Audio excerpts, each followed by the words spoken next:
Bueno, jóvenes, vamos a ver este nuevo tema que les decía, que es la conciencia, fisiopatología. Esto lo vamos a empezar. Es un tema que después de haber dictado el año pasado, he estado profundizando cada vez más. Lo primero que tenemos que definir qué es un estado de alerta, qué es cognición y con qué se relaciona. Entonces, aquí hay una palabra, esta. Cuando yo estoy hablando de cerebro, vamos a ver ahorita en el primer tema, esto que está aquí va a ser la corteza. Entonces, la corteza cumple una función y esto que está aquí va a ser la masa encefálica. Normalmente tiene que haber una conexión corteza, masa encefálica, tronco y médula. Y movimiento, motor.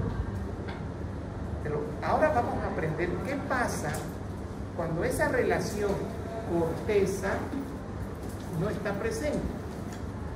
Esta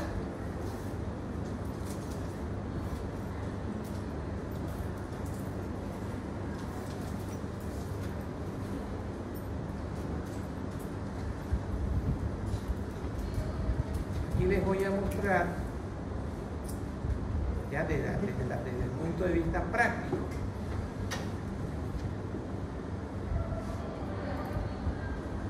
Estos son los pacientes que yo veo los fines de semana. En esta diapo, por ejemplo, todo esto que voy a marcar acá, todo esto, ¿se ve? Todo esto es la corteza. Estos son los ventrículos laterales. Y acá, en otro corte, aquí tengo el tálamo, aquí tengo el caudado, aquí tengo el putáneo. Y esto se llama, ¿qué se llama? Cápsula interna. Y más abajito, les voy a mostrar otra imagen donde tengamos, miren esa cantidad de sangre. Entonces esta señora no puede estar hablando, porque tengo lesión de la corteza y tengo lesión de cápsula interna. Aquí tengo todo esto que ven, este es un corte, miren, todo esto es la corteza y esta es la masa encefálica. Y esto es sangre que está entre la corteza y tálamo. Entonces, desde el punto de vista lógico, si hay una lesión entre corteza y masa, el sistema de alerta no puede estar correcto, está alterado. Aquí esta es la misma imagen del pulmón. Aquí, por ejemplo, no existe, todo esto es la corteza. Este es mi tercer ventrículo, está lo que es caudado, tálamo. Pero miren, aquí hay una imagen negrita y otra blanquita. Entonces, hay algo que está causando una mala relación, una mala conexión entre corteza y masa encefálica. Bien, entonces, quería acá que primero entiendan el concepto. Así, grueso.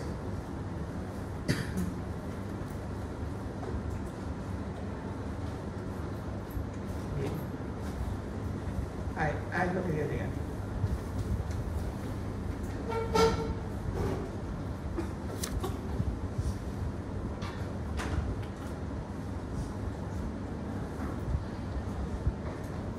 Miren esto. Corteza, todo esto, ¿verdad? Sangre en la región occipital, o sea, algo, no va a haber la conexión. Y entonces, una vez visto ese concepto, ahora sí ya es más fácil explicarles este tema. La conciencia depende de la integridad funcional entre lo que es la conciencia, entre lo que es corteza y masa encefálica. ¿Qué es un estado de alerta? Dice, el sistema reticular activador ascendente, localizado en el tronco encefálico desde la parte rostral de la protuberancia hasta la primera parte caudal del diencéfalo. Eso es lo que me va a dar estado de alerta. O sea, cuando yo tengo, escuchen esto, mi sistema reticular activador ascendente, cuando tengo mi mesencéfalo adecuadamente indemne, voy a estar como estamos nosotros acá, alertas, conscientes. Y ¿cuándo yo voy a tener la cognición? ¿Cuándo voy a ser consciente? Cuando cuando mi corteza de los dos hemisferios esté trabajando adecuadamente. Entonces, si yo acá abro una nueva diapo y hago un dibujo de este concepto, voy a poner dibujar, ponemos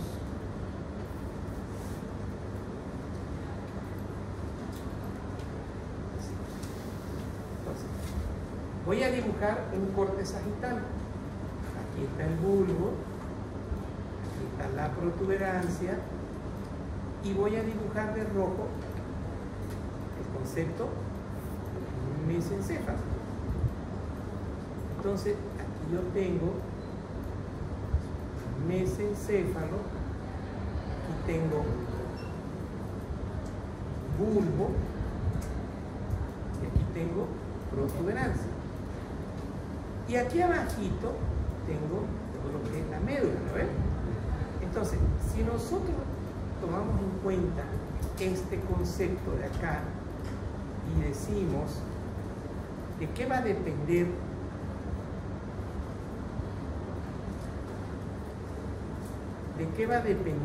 mi sistema de alerta, acá, ahora ya lo entendemos.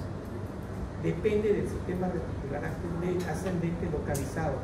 Todo esto, lo que es bulbo, protuberancia, eso es el tronco, la parte anterior del tronco, hasta la parte caudal del diencéfalo.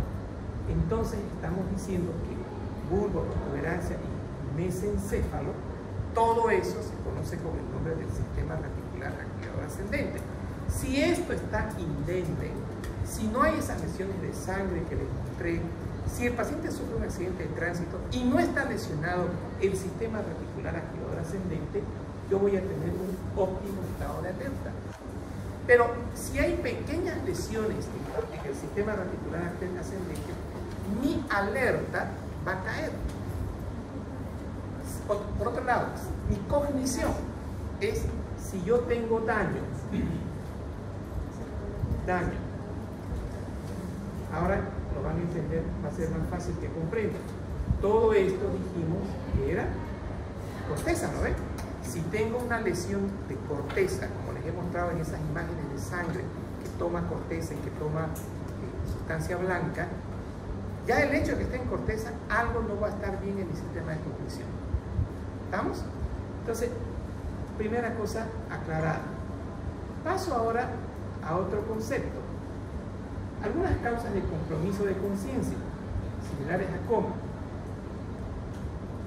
Estos pacientes, acá, mejor acá, dice algunas causas de compromiso de conciencia. Estructural, infarto cerebral y metabólico. Dicho de otra manera, si yo tengo una lesión estructural, la sangre que les mostré en esos cerebros, eso es estructural. ¿Estamos? O sea, es una lesión del cerebro, ya sea de corteza o ya sea de masa encefálica, estructural.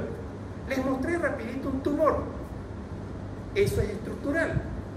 Entonces, que quede claro que es estructural. Pues aquí tenemos los casos de tumoración. Otra estructural. Mi ventrículo lateral está grandote, hidrocefalia. Entonces, si yo tengo hidrocefalia, ¿qué va a ser la hidrocefalia? La hidrocefalia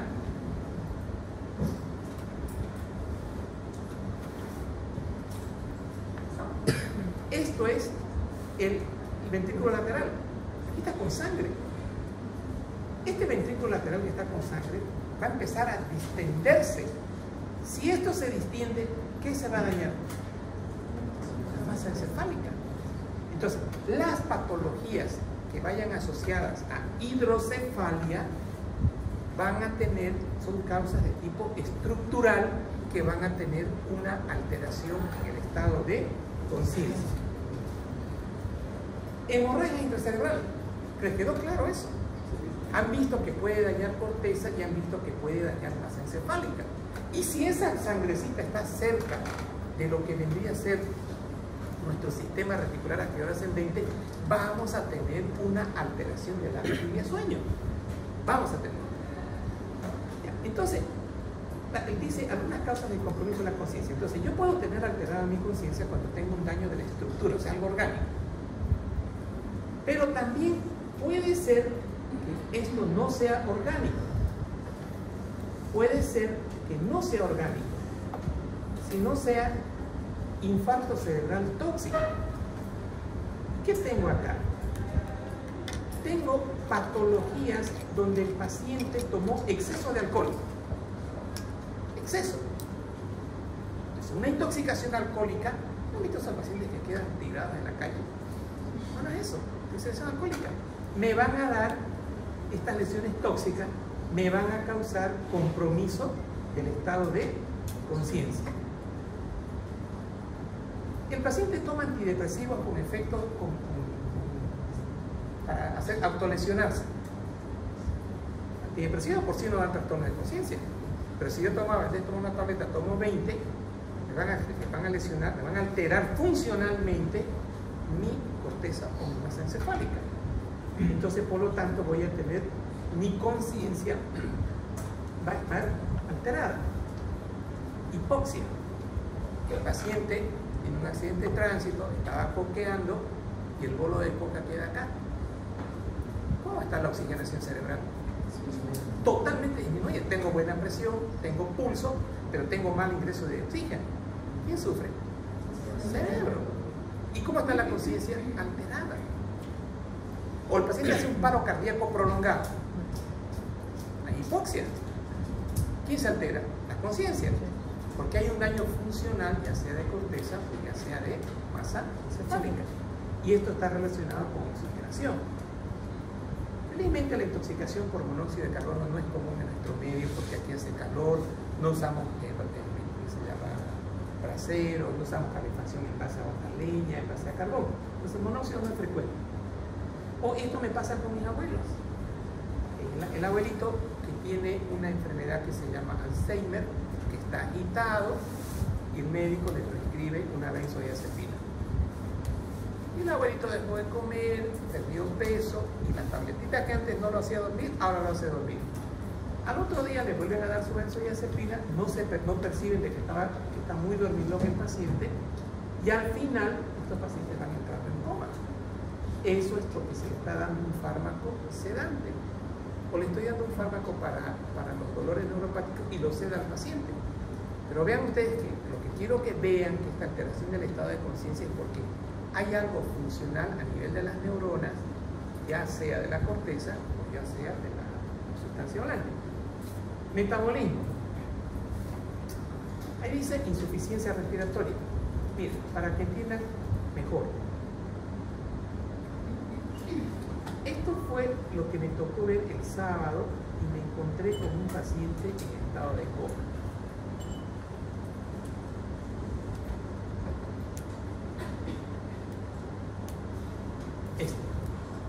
¿Ven este pulmón? Negro, ¿no? Eso es normal. Negro, ¿no? Negrito acá. Pero en este es lado izquierdo, ¿ya? Este es lado izquierdo. Lóbulo superior, lóbulo inferior. En este lóbulo inferior, en la parte posterior, tiene una neumonía. Si este señor solo tuviera eso, no pasa nada, está todo ok. Pero ustedes no están todavía en cuarto año, pero ya lo entienden. Pero aquí el pulmón está totalmente velado. Está con moco ese alveolo, está con una neumonía severa. Pregunto ahora con la lógica básica. ¿Cómo va a estar la difusión de oxígeno y la salida de dióxido de carbono a nivel capilar pulmonar? Va a haber una hipoxemia, va a haber una hipoxia y va a haber una hipercapnia, porque el dióxido de carbono no va a poder salir hacia afuera. ¿Quién va a sufrir? El cerebro. Va a haber una alteración del estado de conciencia, que estos pacientes vienen muy dormidos. Están respirando mal, pero vienen somnolientos, porque su sistema reticulador activador ascendente, que es bulbo, protuberancia y mesencéfalo o diencéfalo, están comprometidos por la bajada de oxígeno cerebral a consecuencia de esta neumonía o a consecuencia de esta difusión de dióxido de carbono. Pero este señor, lamentablemente, que no nos nos pase a nadie, tenía una enfermedad, una esclerosis amiotrófica. ¿Y qué es la esclerosis amiotrófica? Es una lesión de las motoneuronas anteriores, o sea, de la parte motora. No podía mover bien las manos. Por lo tanto, en mi diafragma está en C4, ¿no? C3 sale el músculo el frénico que va a inervar mi diafragma. Y toda la médula estaba tomada por esta enfermedad. La médula se ve gris, y aquí la médula se veía blanca. Entonces, no había fuerza ventilatoria para sacar todo el dióxido de carbono. Entonces, por un lado tenía una hipoxia, y por otro lado, al tener un trastorno ventilatorio, tenía acúmulo de dióxido de carbono. Estos dos en conjunto alteraban el estado de conciencia, produciendo un deterioro en el sistema de alerta, que repito, el sistema reticular anterior ascendente, una protuberancia ahí, y encéfalo, y mesencéfalo. Aquí el mismo paciente, esto es en el corazón izquierdo, miren, toda la parte posterior tomada. Bien, entonces aquí tienen, ahora ya no entienden, metabólico. Dice insuficiencia respiratoria. Entonces, si yo digo insuficiencia respiratoria, viene a mi cabeza inmediatamente un pulmón que está velado, que tiene neumonía o que tiene parches de neumonía. Y si es abuelito o tiene alguna enfermedad de médula, va a tener un trastorno de dióxido de carbono. Entonces, a eso se refiere con insuficiencia respiratoria. Si yo en este momento tuviera una máquina y le digo, ¿cómo se llama? ¿Emi?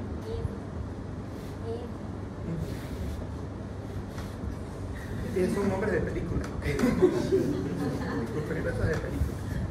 No sé de qué película, pero es alguna. Eddie, si yo le bajo ahorita su azúcar a Eddie a 27, está en coma. Está en coma. Eso le pasa al diabético que está con pérdida de peso, que tiene hueso, que seguía tomando sus remedios, que no tomó desayuno y tomó sus tabletas para bajar el azúcar. Llegan así.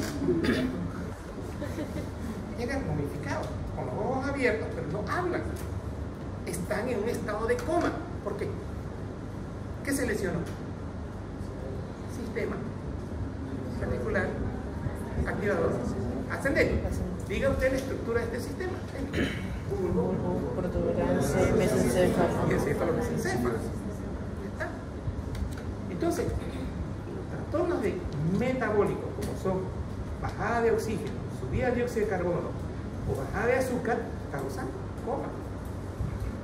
Otro trastorno metabólico es el paciente, el abuelito, que está recibiendo diuréticos. ¿Cuál es la función de la furosemida? Excreción de sodio. Y no me di cuenta que al paciente ya le sacamos mucho sodio y su sodio está en 120. Y después de 120 y hay un edema cerebral. Y el paciente llega en coma.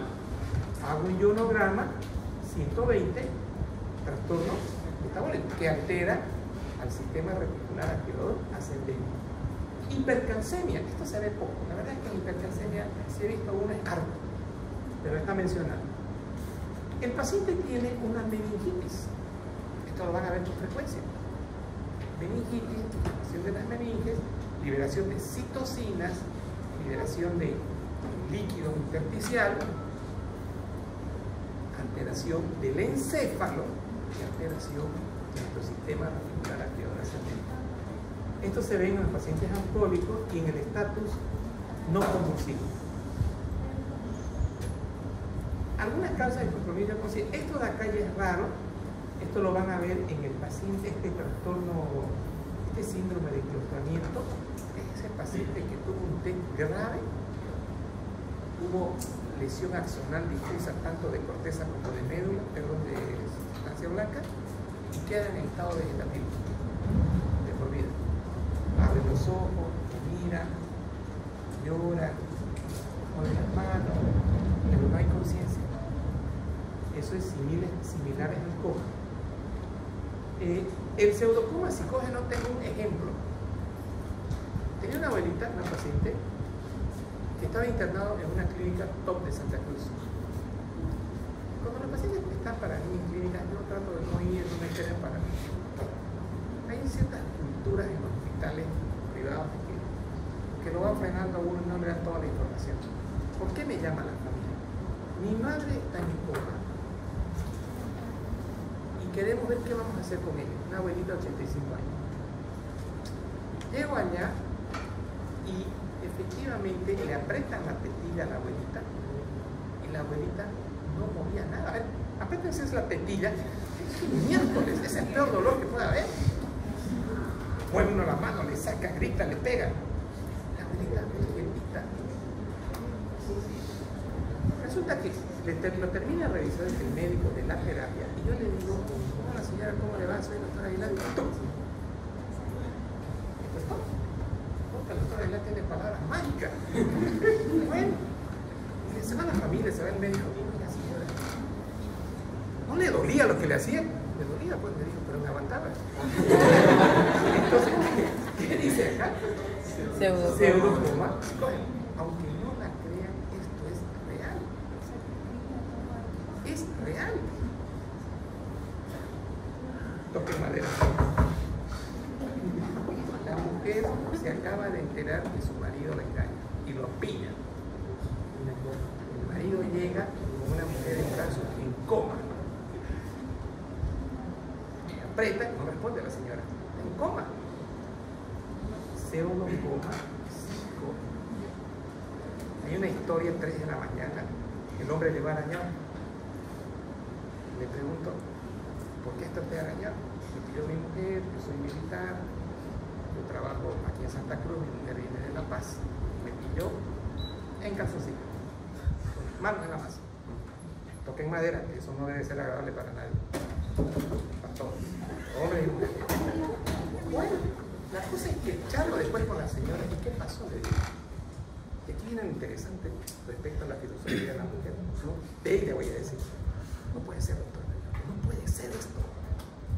Yo hablo inglés, alemán, francés y un idioma más. Y que mi mujer, mi marido me cambie por la mocochinchera de la escuela. Doctor. Entonces yo me pregunté, ¿y será que la señora hubiera reaccionado diferente si esa otra mujer, la mocochinchera, hablaba 5 idiomas? No. O quién sabe.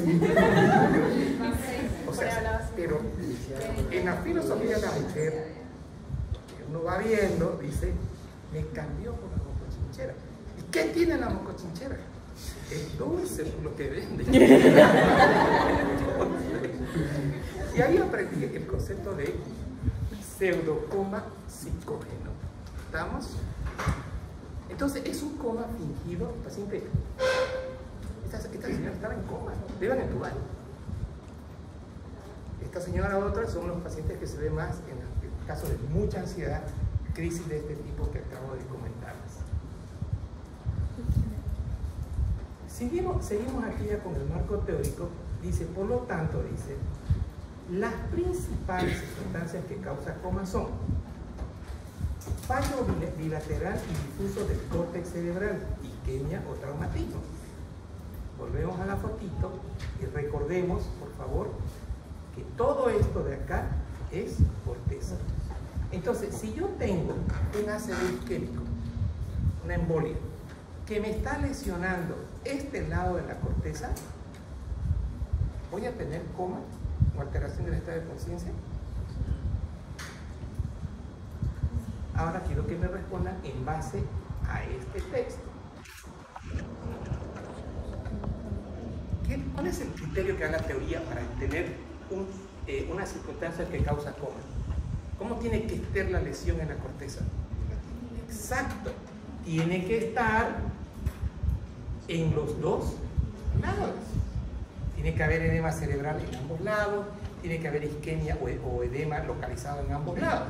Que quede claro que para hacer coma yo necesito un fallo bilateral y difuso de la corteza cerebral, causado, lo más común, traumatismo, o los cuadros de embolia. Otro, ¿quién tiene otra posibilidad para entrar en coma? ¿Qué necesito? Fallo del tronco encefálico, que ya lo habíamos visto, o alteración del tálamo. El tálamo, porque toda la información pasa de la corteza por el tálamo hacia abajo.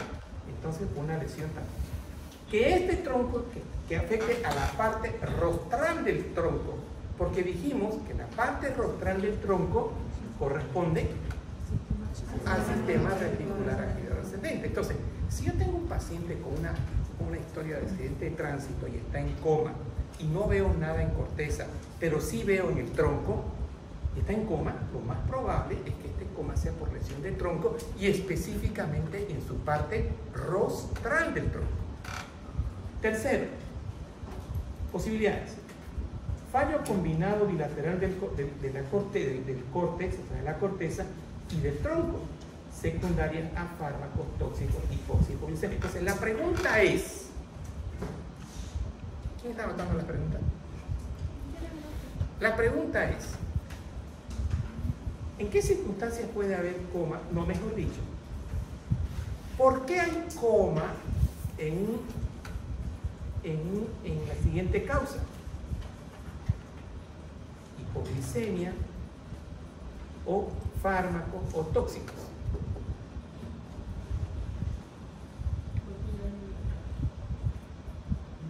¿Qué estructura está alterada? Vean esto. Bien, corteza bilateral y tronco cerebral. Entonces, ¿por qué una hipoglicemia produce coma? Porque está alterado la corteza en forma bilateral y el tronco encefálico rostral, que corresponda al sistema reticular activador ascendente.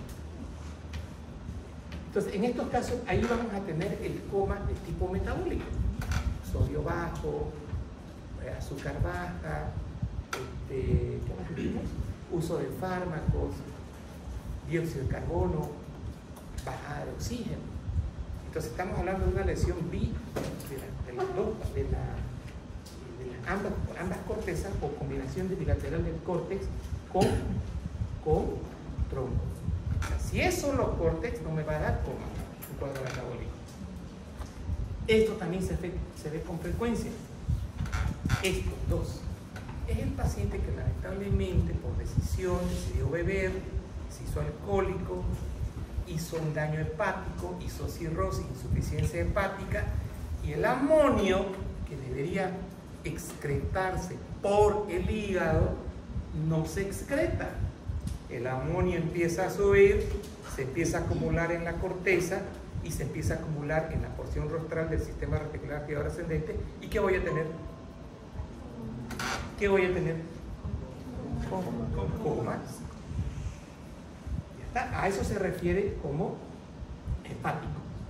El paciente renal, señor, dice, su urea está en 100, su creatinina está en 6. Usted tiene insuficiencia renal crónica. Estadio 5. Estamos hablando de filtración glomerular de cuánto? Estadio renal de cuánto? Estadio 5, ¿a cuánto es el filtrado? ¿Menor a cuánto?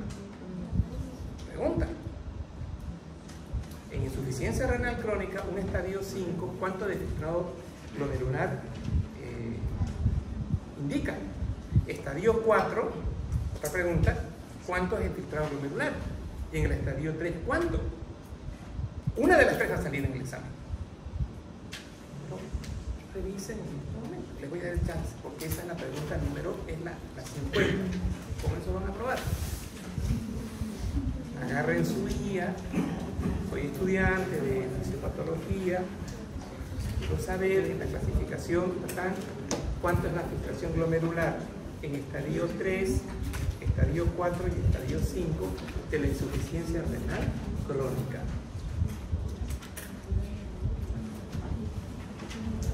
El título es preguntas de examen ya.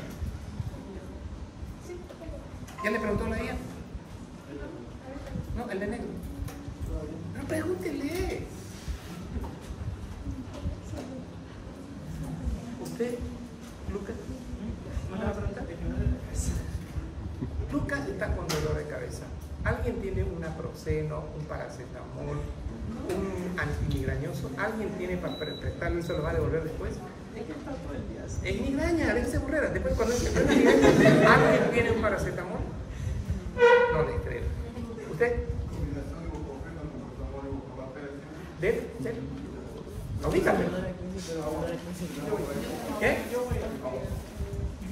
¿Le va a dar? Vaya y tome eso. ¿De cuánto es?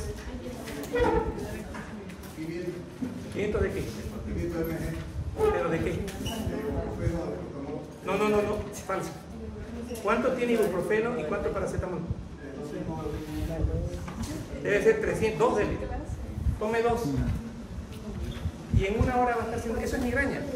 La migraña es invalidante. Es tan invalidante que no puede entrar a ella. ¿Qué? ¿Cuánto de paracetamol?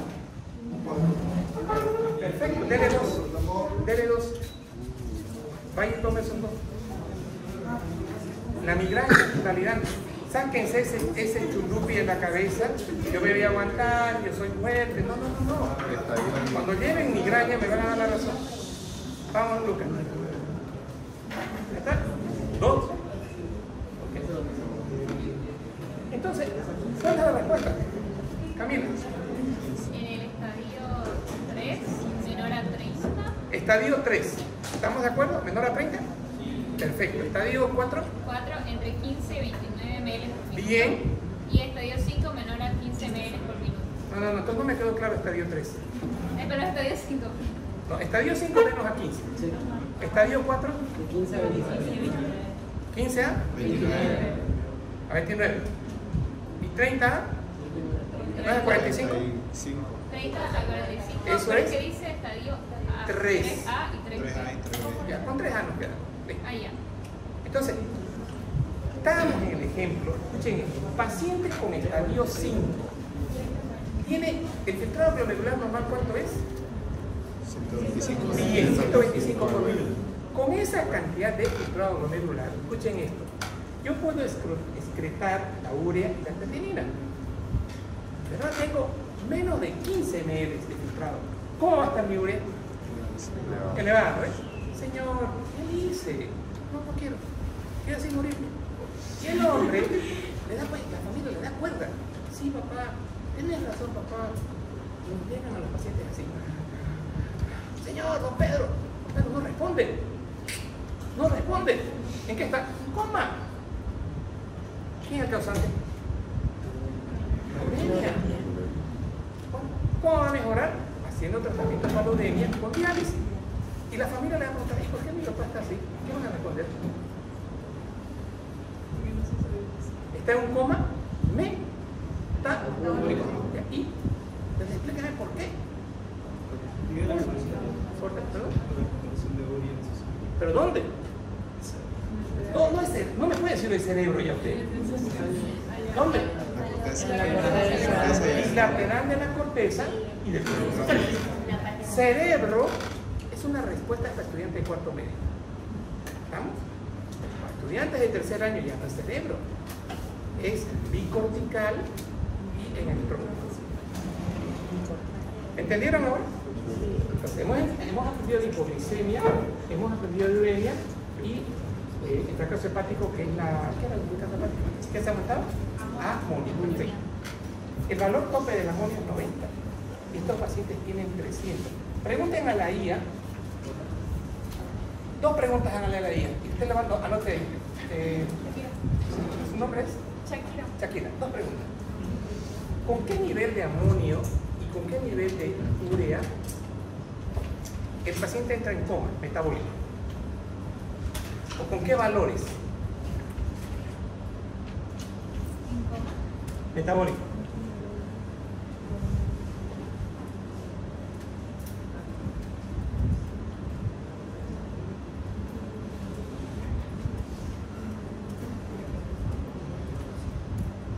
Amonio superior a 150. Amonio superior a 100, yo le dije 90. Y urea superior a 100. ¿Se dan cuenta? Y los pacientes saben con cuánto llegan 200, 300 de urea. Entonces, superior a 100 la urea y superior a 150 el amonio. Y ponga, hipoglicemia, pregúntenle. Traen coma metabólico. ¿Sí? ¿Qué dice la guía?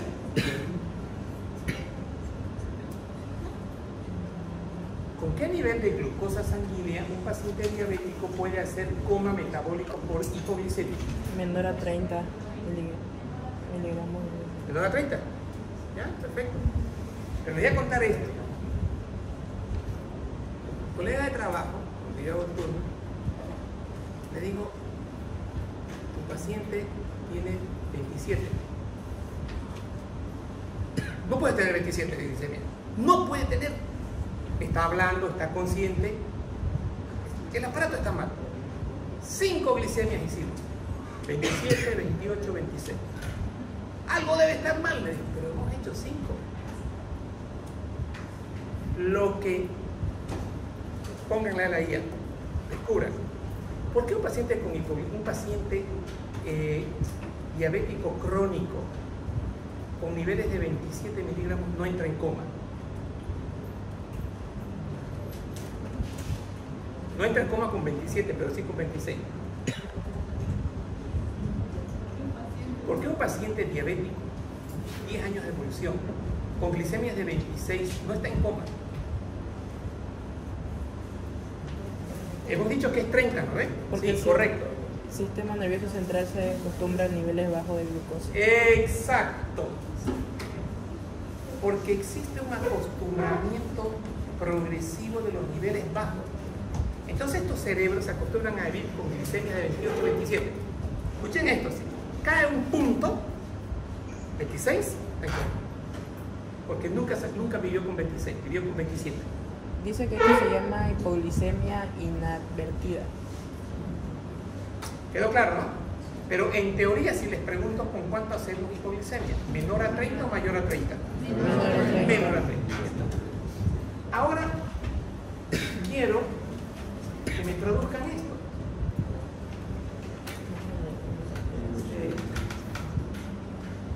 Sáquenle una foto al texto.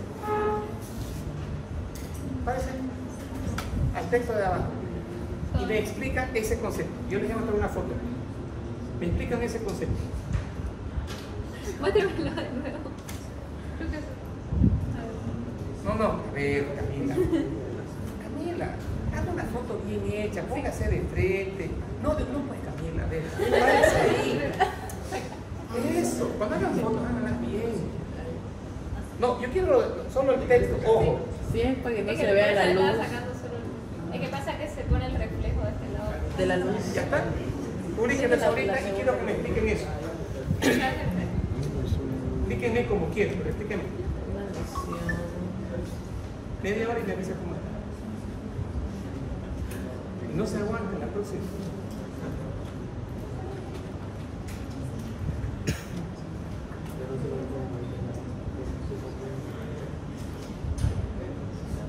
Sí, que la pague.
todo final de estudio su tema que sí, la lesión unilateral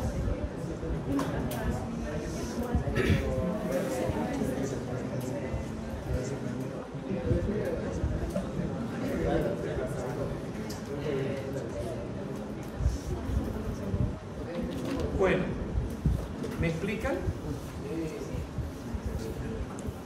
Mira.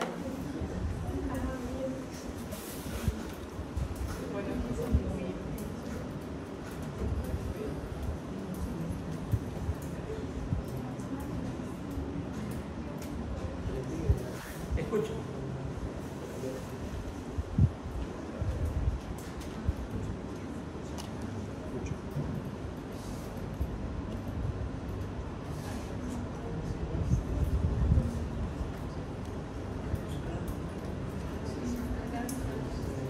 Escucho. Soy todo oídos. Traducción. Shakira. Dele. Cuando hay un daño unilateral en uno de los hemisferios, dice un coma indirectamente. ¿Por qué dice indirectamente? Porque no produce un coma de por sí, solamente por la lesión.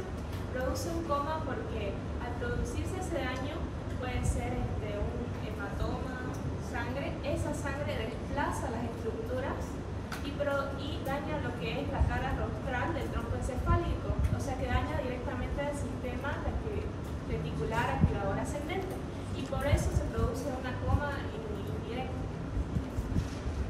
por un daño de compresión. Esto que ve está correcto. ¿Qué hemos aprendido hasta acá? Que para aquella coma, ¿qué tiene que estar tomado? Que sea bilateral, ¿no es? Sí. Que esté dañada la corteza en forma bilateral. Eso lo tenemos claro. Y que tengamos un compromiso del tronco, porción rostral. En eso no hay duda. Pero resulta que en esta tomografía, ustedes están viendo, acá, esto, ¿cómo vamos a ver acá? ¿Se ve? No. ¿Ahí? Sí. Ya. Este paciente sufre un traumatismo craneoencefálico y debajo del espacio subdural hay sangre. Esto es un hematoma subdural. ¿Estamos? Esto que ustedes ven aquí es la condición fisiológica, lo normal de dónde debería estar los ventrículos laterales. ¿Qué pasó? Exactamente.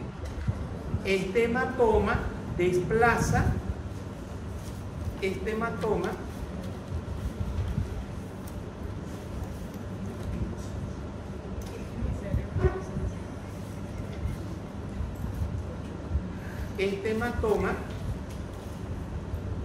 desplaza al ventrículo. Miren, lo mueve y lo lleva acá. O sea, lo empuja, en otras palabras. Y si yo veo más abajo, está tomando el tronco, la parte rostral. No tengo esa imagen acá, pero se tiene que estar desplazando también al tronco. Esta imagen les traje para que vean el concepto de desplazamiento de las estructuras anatómicas a consecuencia de un hematoma. Entonces, dice, el efecto masa, el edema, todos estos edemas, logra desplazar las estructuras y produce una compresión secundaria del tronco encefálico. Entonces, todo este edema va a comprimir hacia abajo a lo que vendría a ser el tronco encefálico. Y ahí, el tronco encefálico es bulbo, protuberancia y encéfalo en su parte rostral. En este momento, entonces, entramos en coma. ¿Sí? Dígame. Consulta, me acuerdo de mi Oscar González, por esto mismo que usted dice, cuando digamos una información, un trauma, se golpea no solamente la protuberancia contra el agujero magno. ¿Sí? Eso sería lo que usted dice de causa No. estructural. La idea es toda lesión, ya sea el golpe del agujero magno, o digamos que yo sufro acá un porrazo y causa una contusión aquí abajo, en el lóbulo temporal, y esa contusión hace edema y me aprieta al tronco, me causa coma. Ahora, aquí por ejemplo tengo otro hematoma subdural, pero ven que este hematoma subdural no está desplazando. Entonces este paciente posiblemente no va a estar en coma, porque para que haya coma, el texto dice, para que haya coma debe haber desplazamiento. Si no hay coma, si no hay esto, no podemos hablar de coma. ¿Y desplazamiento de quién? Del tronco encefálico. Entonces, que quede claro, ¿por qué este paciente con hematoma subdural sin desplazamiento no hace coma?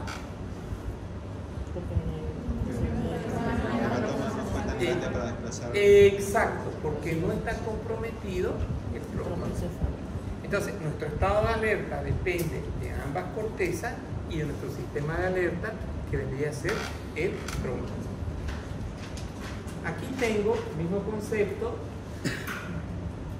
y aquí tengo otro concepto más.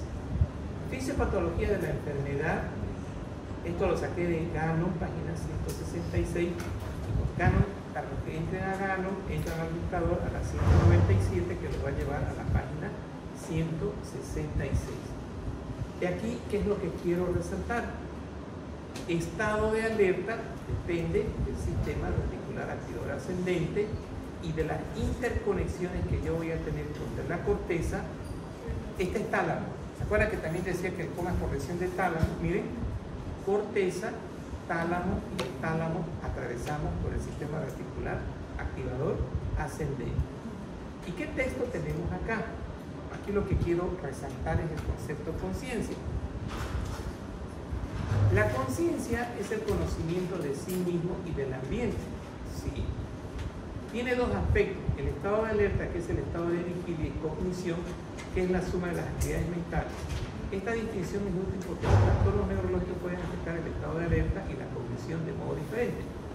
En primero, la afectación del estado de alerta se genera por actividad del sistema activador reticular ascendente compuesto por las neuronas dentro del tallo encefálico, mesencefálico central y la parte lateral del hipotálamo.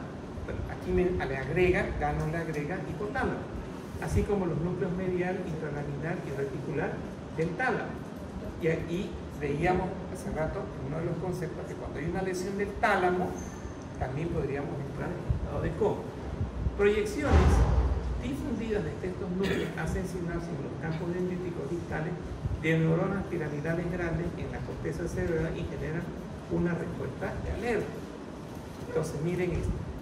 Traducido, este es mi sistema talámico y mi sistema talámico está interconectado con mi corteza y mi corteza está conectada con mi sistema talámico. Ese ida y venida es el que a mí me da el estado de alerta.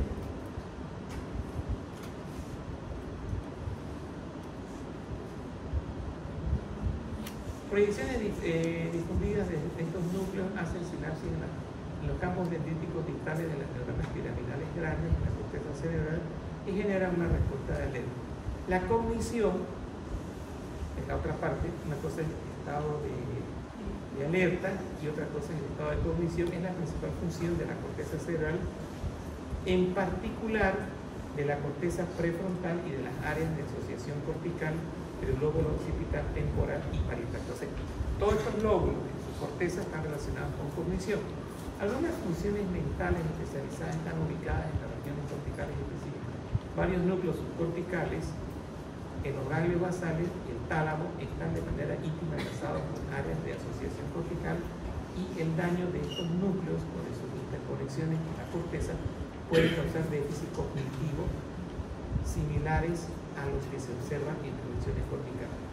Pregúntenle a la IA que les dé ejemplos de déficit cognitivos con compromiso de ganglios basales. ¿Puedes repetirlo, doctor?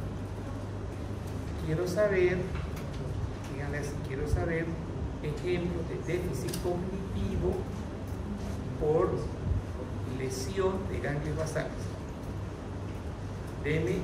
Explícame de una manera simple este concepto. Quiero saber si conecté con el... Ganglios basales.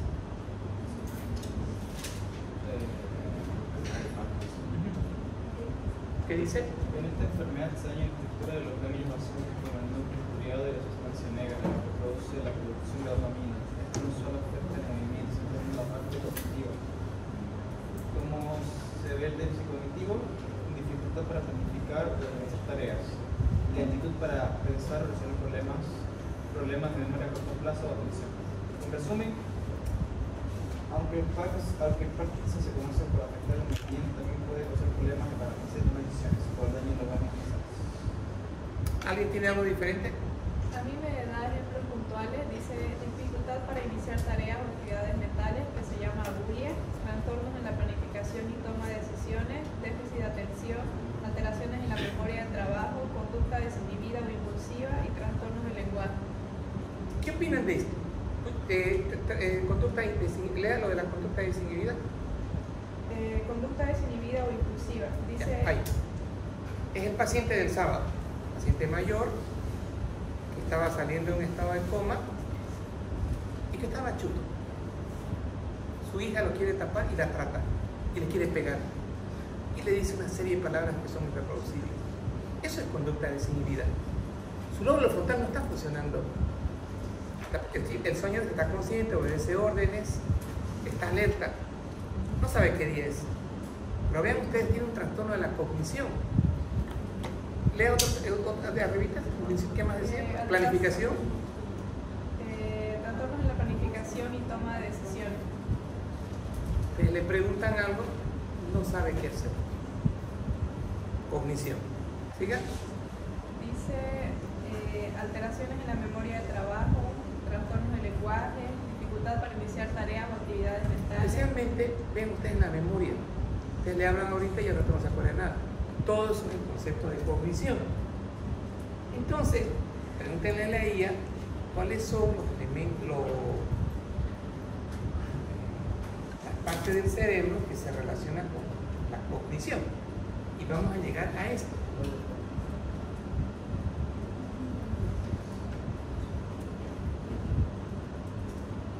¿Le preguntan?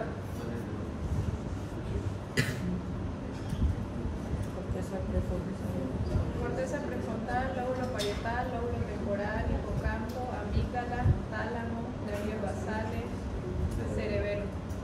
¿Qué dice acá? Corteza prefrontal, lóbulo occipital, lóbulo temporal, lóbulo parietal. Entonces, si nosotros tenemos todo este daño de estos lóbulos, vamos a tener un trastorno cognitivo. Entonces, el alerta es para coma, estado de coma. Y el cognitivo tiene que ver con lóbulos. Pero ¿qué es lo cognitivo? No saber responder, no saber planificar, es ser una persona impulsiva en ese momento. Eso es una alteración cognitiva. Un paciente que está, digamos, alcoholizado y está consciente y habla y está verborreico y habla burreras, ¿cómo está su estado cognitivo? Alterado. ¿Qué lóbulos probablemente? Ahí está. Frontal, occipital, temporal, parietal, prácticamente todos los lóbulos. Entonces, lo que quiero, digamos, que quede claro hoy día es la diferencia entre lo que es alerta, que es el sistema reticular activador con corteza, y cognición con lóbulos, y ganglios basales también, en cognición. Entonces dice acá, puede causar, dice, y el daño de estos enlazados con las áreas de asociación cortical y el daño de estos núcleos o sus interconexiones con la corteza pueden causar déficits cognitivos similares a los que se observan en lesiones corticales. Es posible reconocer diversos cuadros de la alteración de la conciencia. Veamos. El síncope y la crisis epiléptica son episodios agudos y breves. El síncope se debe principalmente a una baja transitoria de la perfusión cerebral. El paciente está en choque cardiogénico o hace una bajada rápida de presión, no perfunde el cerebro y este paciente hace un estado sincopal, no se acuerda de nada. Y son episodios agudos y breves. La crisis epiléptica la vamos a ver después. Síndrome confusional agudo o delirio. Este es el paciente que deja de beber. Es un alcohólico que deja de beber. Se caracteriza por un compromiso cualitativo de la conciencia, con compromiso marcado de la atención y desorientación. Es un paciente que está completamente desorientado. Influyen factores predisponentes del paciente, el envejecimiento, patología cerebral de base. Esto me da un síndrome confusional agudo o delirio. Está verborreico, habla, dice cosas, no se le entiende, no hay un lenguaje organizado. Se caracteriza por un compromiso cualitativo de la conciencia con compromiso marcado de la atención y no atiende y está desorientado. Miren esto. Esto es un área de isquemia. Toma la parte de la corteza, todo el lóbulo occipital. Esto es isquémico, todo el lóbulo occipital. Esto ya me puede dar un trastorno, un síndrome confusional agudo. Podría dar. 27 años que el paciente tiene progresivo de la conciencia y llega a la emergencia en estado afásico, no habla, obedece algunas órdenes muy simples, pero se encuentra en estado confusional.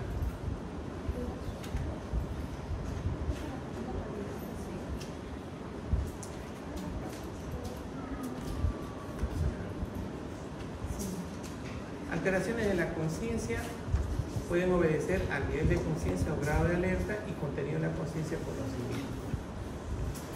Acá la alteración de la conciencia puede deberse a la afectación del nivel de conciencia, ya está.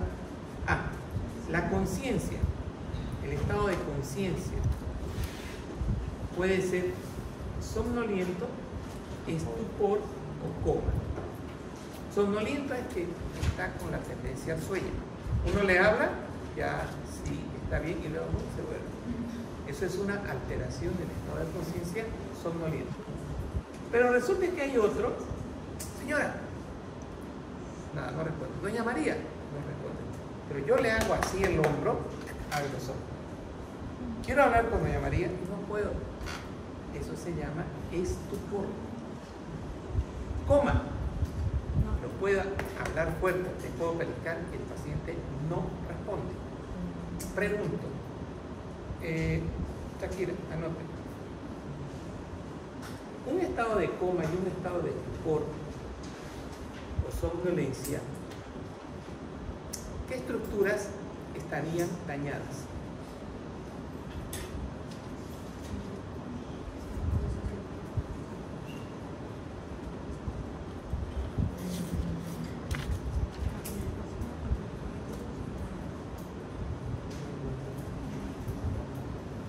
Entonces sería en un estado de estupor, de somnolencia y de coma, ¿qué estructuras del cerebro son las afectadas?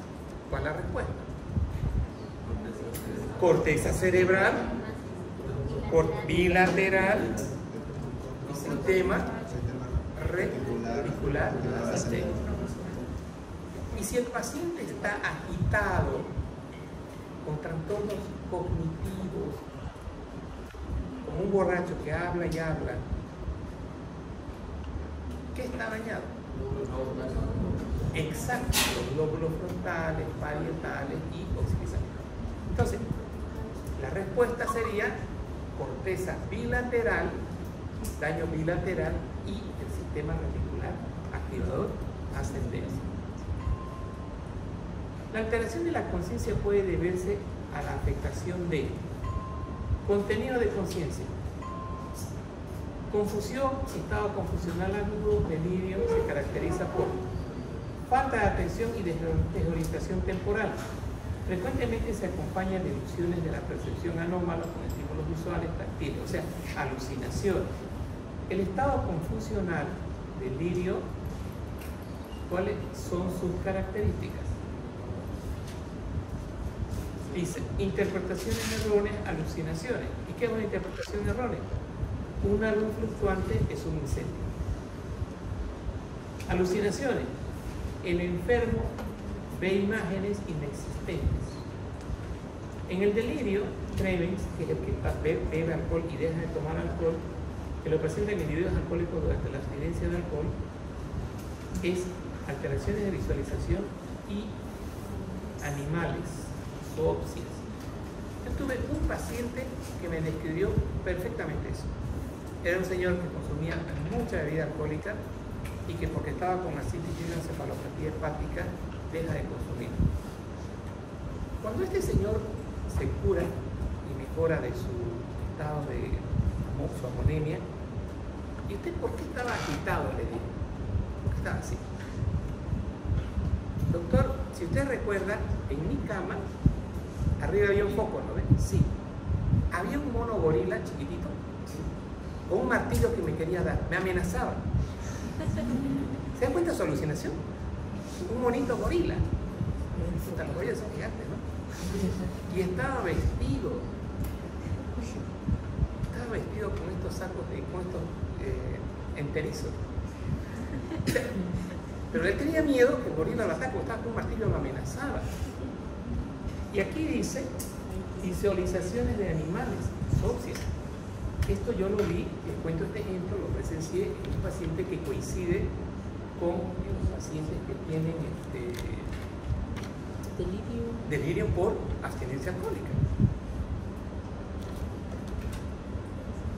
Luces fluctuantes. Si ven cambios, si las luces que están encendidas, ven que se está incendiando. O alucinaciones. Enfermos ven imágenes inexistentes. ¿Ustedes han escuchado hablar de los cuentos de la viudita, del cuento del duende? Siempre es de noche, ¿no? Sí. Y siempre hay un borrachito. Siempre hay un borrachito, ¿verdad? Ahora lo entienden, te cuento. Son alucinaciones. Era un pueblo donde no habían luces, donde eran mecheros. Y estos señores tal vez se les acababa el alcohol y contaban sus historias. Y eso fue creciendo porque varios borrachitos del pueblo hacían lo mismo. Y al final se difunde como una verdad. Señores, estas son las alucinaciones por abstinencia alcohólica. ¿Ahora lo entienden? El cuento de la viudita. Que aparece un duende y se lo lleva a la noche. ¿Y quién cuenta eso? Un alcohólico.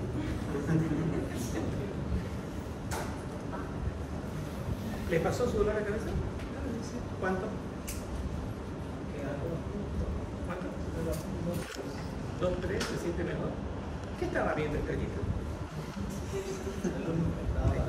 ¿O senos? ¿Qué más? Le palpitaban, sentía que su región parietal hacía así. Y la voz del profesor no le gustaba. Estaba irritable. Señores, eso es migraña. Y lo que hoy les enseñé todo el curso, ¿cuál era su hipótesis? No podía aguantar. Porque hasta ese día él era estudiante de colegio. Cuando le dije migraña, la migraña hay que actuar ya. Él estaba empezando a hacer la crisis migrañosa. Por eso le pedí a su compañero que nos dé los 800 miligramos de ibuprofeno. Eso es una lección de que tienen que cambiar ustedes su filosofía. Voy a aguantar. ¿Qué aguantar? Ese cerebro está desmatizado. Ya van a aprender en migraña. Y él tuvo la suerte de cambiar su esquema mental. ¿Y qué habrá dicho por su cabeza? Le creeré a Aguilar, ya está. Pero tenía él no quiso al comienzo. El dolor, ¿qué lo hizo que acepte la decisión?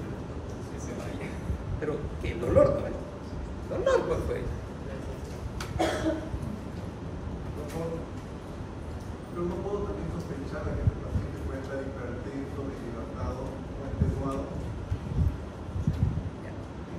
Migraña es migraña. ¿Qué caracteriza a la migraña?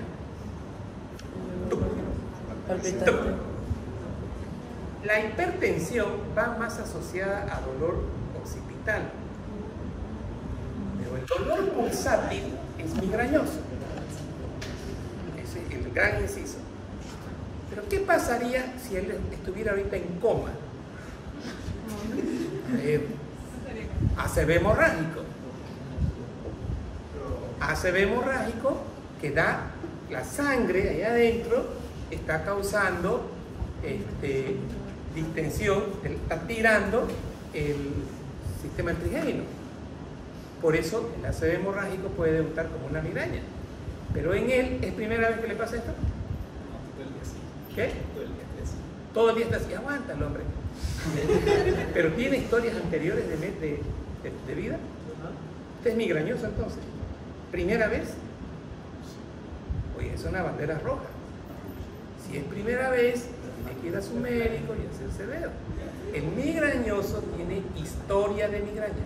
Dígame.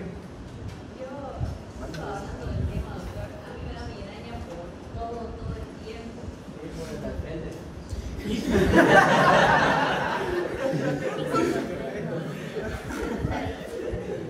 Por el cortejo.